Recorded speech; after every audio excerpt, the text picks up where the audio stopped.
Halo, perkenalkan saya Eka Tertulianus. Saya seorang analis kepegawaian. Pada kesempatan kali ini, saya akan membahas terkait hasil seleksi calon aparatur sipil negara, formasi pegawai pemerintah dengan perjanjian kerja. Secara khusus, saya akan membahas tentang formasi P3K Jabatan Fungsional Guru, Jabatan Fungsional Tenaga Kesehatan, dan Jabatan Fungsional Tenaga Teknis.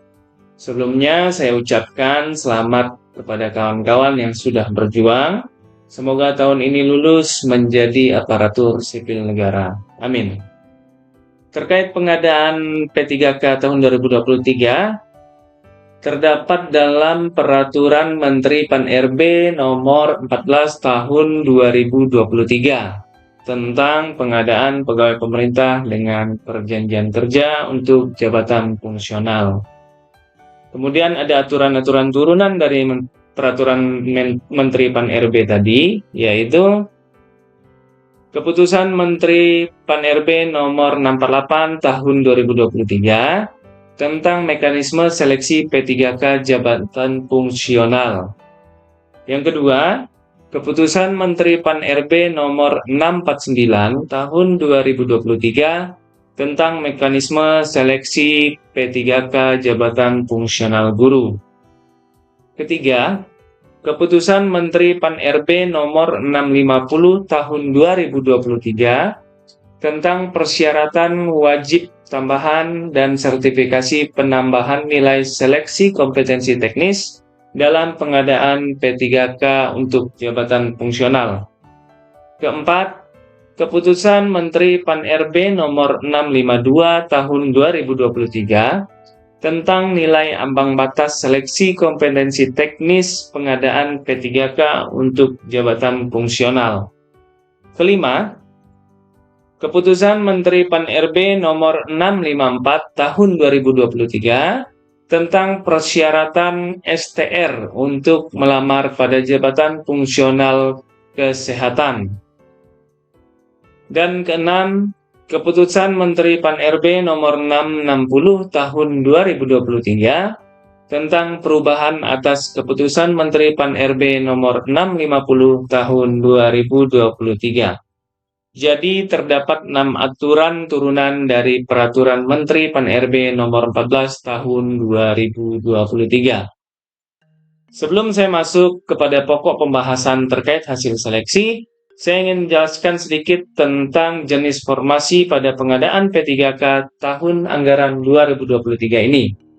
Pada tahun 2023 ini, untuk formasi P3K Jabatan Fungsional Guru, Jabatan Fungsional Tenaga Teknis, dan Jabatan Fungsional Tenaga Kesehatan, terdapat 2 jenis formasi, yaitu jenis formasi umum dan jenis formasi khusus. Jenis formasi khusus pada jabatan fungsional guru adalah jenis formasi yang hanya bisa dilamar oleh guru honorer sekolah negeri yang sudah terdata minimal 3 tahun pada data Dapodik. Sedangkan jenis formasi umum untuk jabatan fungsional guru adalah jenis formasi yang hanya bisa dilamar oleh guru honorer sekolah negeri yang belum terdata 3 tahun pada data Dapodik, kemudian guru yayasan atau sebutan lainnya yang terdata juga pada data Dapodik, dan juga lulusan PPG atau yang lebih familiar kita sebut dengan sertifikasi guru.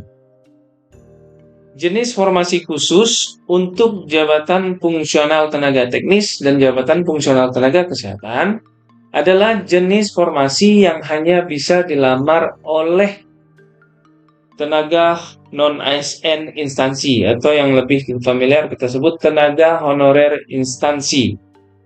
Misalnya, jabatan khusus terampil perawat di Kabupaten A hanya boleh dilamar oleh honorer perawat di Kabupaten A. Sedangkan honorer perawat di Kabupaten B tidak boleh melamar formasi khusus untuk perawat di Kabupaten A. Kemudian jenis formasi umum untuk jabatan fungsional tenaga teknis dan jabatan fungsional tenaga kesehatan adalah jenis formasi yang bisa dilamar oleh siapa saja, baik itu tenaga honorer instansi maupun yang bukan tenaga honorer instansi. Kemudian jenis formasi khusus maupun jenis formasi umum untuk jabatan fungsional tenaga teknis dan jabatan fungsional tenaga kesehatan itu wajib memiliki pengalaman kerja yang relevan dengan jabatan yang dilamar. Minimal 2 tahun untuk jenjang pemula, terampil, mahir, penyelia, dan ahli pertama. Kemudian minimal 3 tahun untuk jenjang ahli muda, minimal 5 tahun untuk jenjang ahli madya, dan minimal 7 tahun untuk jenjang ahli utama.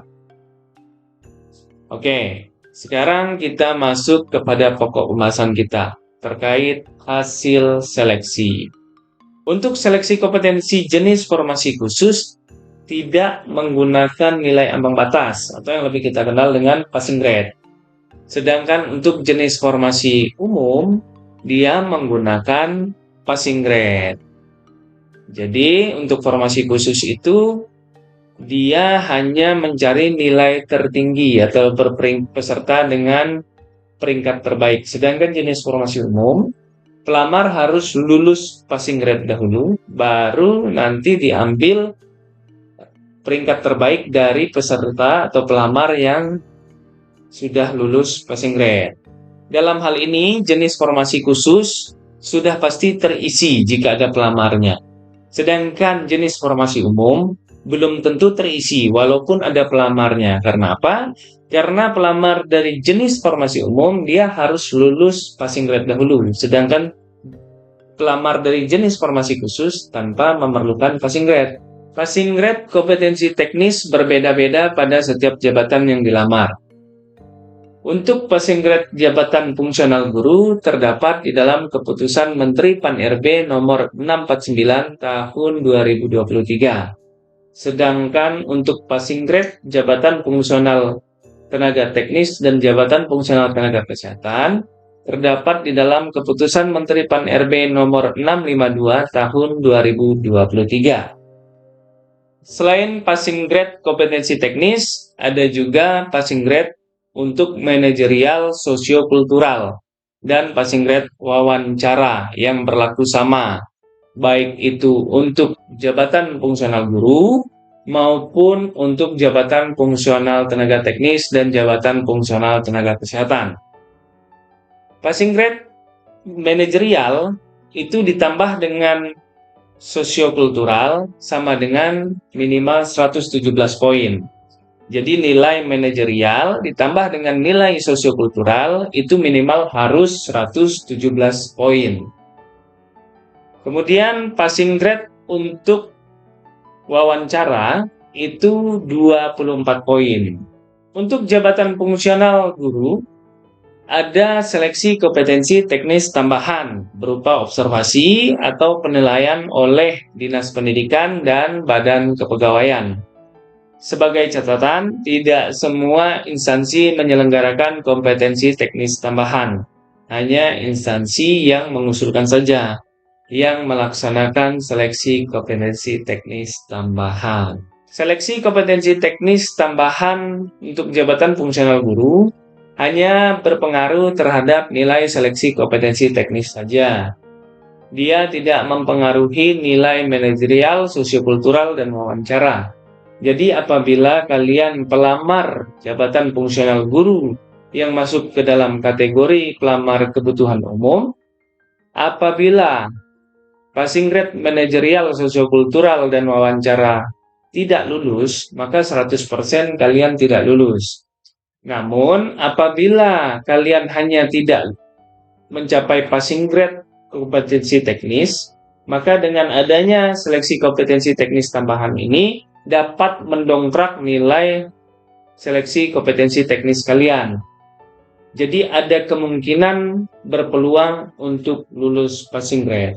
Ada kabar gembira juga bagi kalian yang lulusan pendidikan profesi guru atau PPG.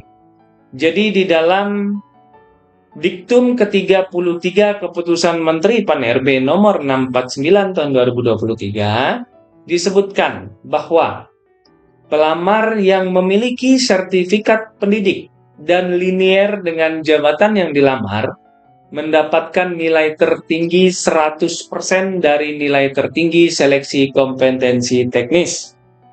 Dengan kata lain, peserta seleksi dari lulusan PPG secara otomatis mendapatkan nilai kompetensi teknis sebesar 450, yaitu nilai maksimal dari nilai seleksi kompetensi teknis. Walaupun ketika tes CAT kemarin, nilai teknisnya hanya 180, maka ketika pengumuman kelulusan nanti, nilai teknisnya otomatis terhitung 450. Jadi bagi kalian yang lulusan PPG, jangan berkecil hati jika nilai teknis kalian kemarin tidak lulus passing grade, ataupun mungkin tidak sesuai ekspektasi kalian, karena secara otomatis jika merujuk dari Keputusan Menteri Pan-RB nomor 69 tahun 2023, nilai teknis kalian itu langsung dihitung 100% dengan nilai tertinggi, yaitu 450. Tapi dengan catatan, nilai passing grade manajerial, sosiokultural, dan wawancara kalian harus lulus. Apabila wawancara atau manajerial sosiokulturalnya tidak lulus, tidak memenuhi passing grade, maka kalian juga tidak akan lolos menjadi ASN tahun ini. Sekarang kita beralih untuk jabatan fungsional tenaga teknis dan tenaga kesehatan.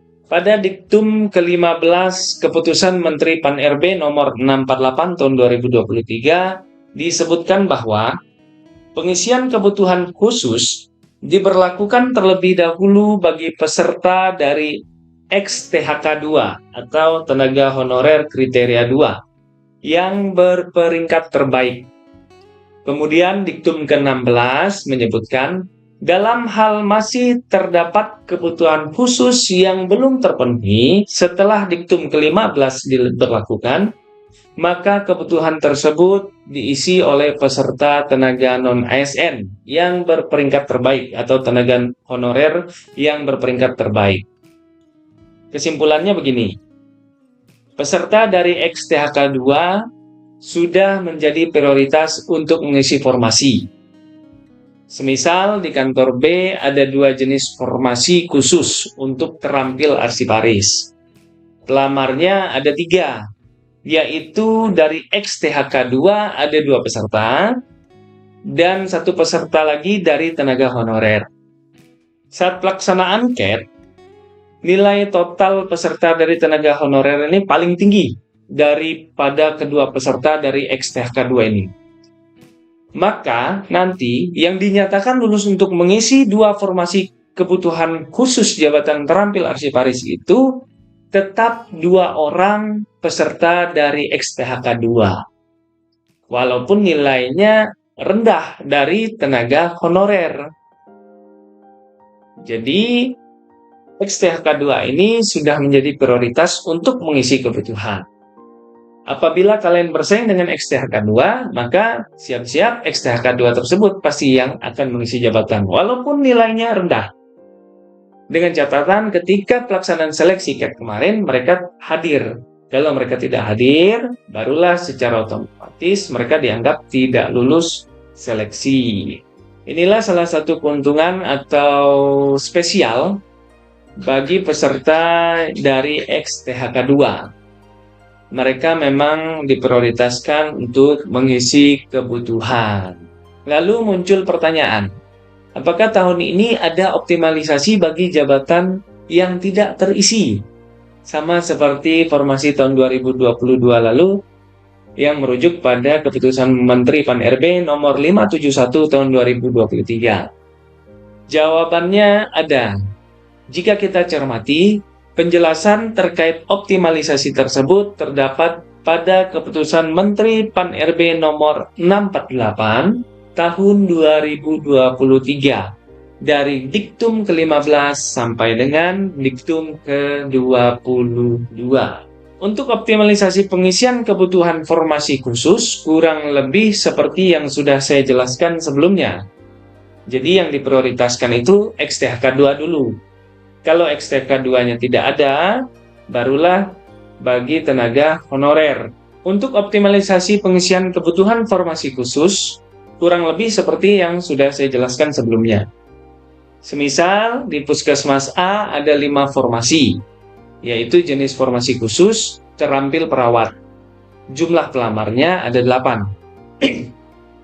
Di Puskesmas B ada 3 formasi jenis formasi khusus terampil perawat. Jumlah pelamarnya ada 6 pelamar.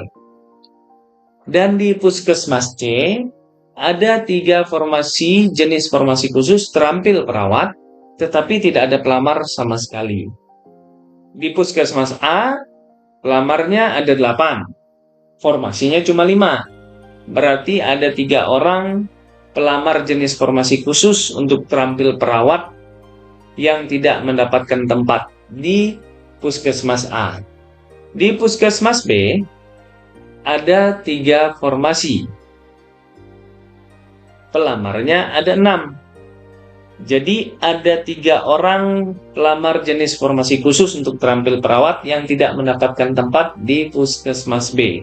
Maka ada 6 orang pelamar jenis formasi khusus untuk terampil perawat yang tidak mendapatkan tempat. Dari ke-6 orang ini dicari terlebih dahulu, ada tidak XTHK 2-nya? Jika ada, maka XTHK 2 dahulu yang ditempatkan di Puskesmas C. Jika sudah ditempatkan tadi XTHK 2 di Puskesmas C dan masih ada kekosongan formasi lagi, masih ada kekurangan untuk menutupi kekosongan formasi di Puskesmas C, maka dicarilah tenaga honorer yang berperingkat terbaik dari ke-6 orang ini. Barulah ditempatkan untuk mengisi jabatan terampil perawat jenis formasi khusus. Jadi begitu dia. Selanjutnya untuk pengisian kebutuhan formasi umum. Ini contohnya semisal seperti ini. Di Puskesmas A ada 3 formasi. Jenis formasinya umum, terampil bidan. Jumlah pelamarnya ada 10. Di Puskesmas B ada 3 formasi. Jenis formasi umum untuk terampil bidan. Jumlah pelamarnya ada 8 pelamar. Dan di Puskesmas C ada 2 formasi jenis formasi umum terampil bidan. Jumlah pelamarnya ada 4. Pada Puskesmas A ada 8 pelamar yang lulus passing grade. Berarti ada 5 pelamar yang tersisihkan, sedangkan 2-nya tadi tidak lulus passing grade. Di Puskesmas B, ada 2 pelamar yang lulus passing grade dan 6 pelamar tidak lulus passing grade. Di Puskesmas C, tidak ada pelamar yang lulus passing grade. Berarti total ada 3 kekosongan formasi untuk jenis formasi umum terampil bidan. Dan ada 5 pelamar yang lulus passing grade namun tidak mendapatkan tempat. Maka dari 5 pelamar yang lulus passing grade namun tidak mendapatkan tempat ini, akan dipilih 3 pelamar dengan nilai tertinggi untuk mengisi kekosongan pada Puskesmas B dan Puskesmas C. Berkaitan dengan hal ini disebutkan pada diktum ke-18 sampai diktum ke-21 Keputusan Menteri Pan-RB nomor 648 tahun 2023. Apabila tidak ada lagi pelamar jenis formasi umum yang memenuhi kriteria untuk dapat mengisi kekosongan pada formasi umum, maka pelamar formasi khusus dapat mengisi kekosongan tersebut dengan syarat. Dengan syarat yaitu pelamar formasi khusus harus lulus passing grade pada jabatan tersebut. Sebagai contoh, di kantor A ada 2 jenis formasi khusus ahli pertama arsiparis. Pelamarnya 3. Di kantor B ada 2 jenis formasi umum untuk ahli pertama arsiparis. Sedangkan pelamarnya ada 5. Hasil seleksi kompetensinya, di kantor B hanya 1 orang yang lulus passing grade. dan 4 orang tidak lulus passing grade. Maka pelamar yang menempati peringkat 4 pada formasi khusus ahli pertama arsiparis di kantor A dapat mengisi satu kekosongan jenis formasi umum ahli pertama arsiparis pada kantor B. Dengan catatan, pelamar peringkat 4 tersebut harus lulus passing grade seleksi kompetensi teknis, manajerial sosiokultural, dan wawancara untuk jabatan ahli pertama arsiparis. Hal ini disebutkan pada diktum ke-22 Keputusan Menteri Pan-RB nomor 648. Sebagai catatan tambahan, optimalisasi kekosongan kebutuhan formasi hanya berlaku bagi pelamar dengan jabatan dan kualifikasi pendidikan yang sama. Contohnya, untuk kekosongan jabatan ahli pertama analis SDM aparatur yang mensyaratkan kualifikasi pendidikan S1 ilmu pemerintahan, hanya bisa dioptimalisasikan juga oleh pelamar jabatan ahli pertama analis SDM aparatur dengan kualifikasi pendidikan S1 ilmu pemerintahan. Tidak bisa diisi oleh pelamar ahli pertama arsiparis S1 administrasi publik. Tidak bisa juga diisi oleh pelamar terampil peranata SDM aparatur ataupun jabatan lainnya yang tidak sesuai. Hal ini disebutkan di dalam diktum ke-18 Keputusan Menteri Pan-RB nomor 648 tahun 2023. Sekian dari saya terkait pembahasan hasil seleksi kompetensi P3K pada tahun 2023 ini. Jika ada pembahasan saya yang masih membingungkan atau terlewat untuk saya sampaikan, dan juga penyampaian saya yang keliru atau salah, tolong tulis di kolom komentar di bawah. Saya mohon maaf jika ada kata-kata saya yang salah dan yang kurang berkenan. Sampai jumpa di video selanjutnya.